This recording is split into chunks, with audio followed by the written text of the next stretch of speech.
I'm Minka Kelly, and here's your skim on why the Earth is melting. You've been hearing a lot about climate change and seeing a lot of pictures of sad polar bears on your Facebook feed. Don't worry guys, you won't have to fly south for the winter. It'll be warm where you live. But how did the Earth get so hot in here? Here's the science behind it. That big flaming ball of fire in the sky, known as the sun, sends light and energy to the Earth. Without this, none of us would be around. The Earth takes all that energy coming from the sun and transforms some of it into what's called infrared light energy. That energy then tries to leave the planet again. This is where things get dangerous. On the way in, the energy feels like it's driving in the Indy 500. But on its way back out, the energy feels like it's on the 405 during rush hour. That's because greenhouse gases trap some of the energy, making the journey back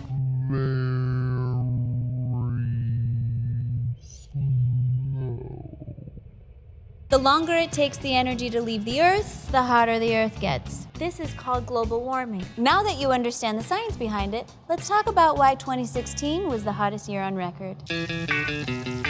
More and more of those greenhouse gases being trapped in the atmosphere are being produced by you, and me, and that guy, and that guy, that farting cow, and all humans.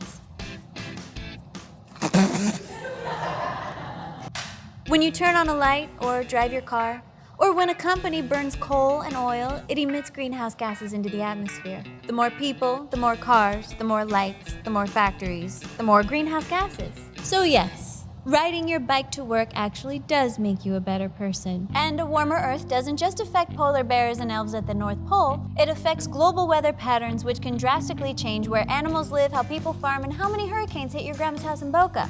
She's had a good life. Surprise! Not everyone agrees on this stuff. The left tends to think humans are the biggest contributor to melting icebergs, and most scientists agree. The right tends to focus on the fact that the Earth has gone through periods of warming before. They'd say, this isn't a real first and everyone should just calm down. Forecast? Hazy with a chance of political shitstorm.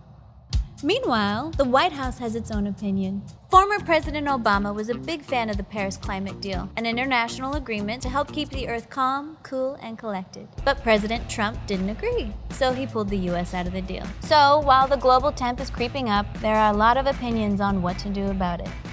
I hear Mars is nice this time of year. Stay cool, America. Invest in wetsuits. You know, because the sea levels are rising.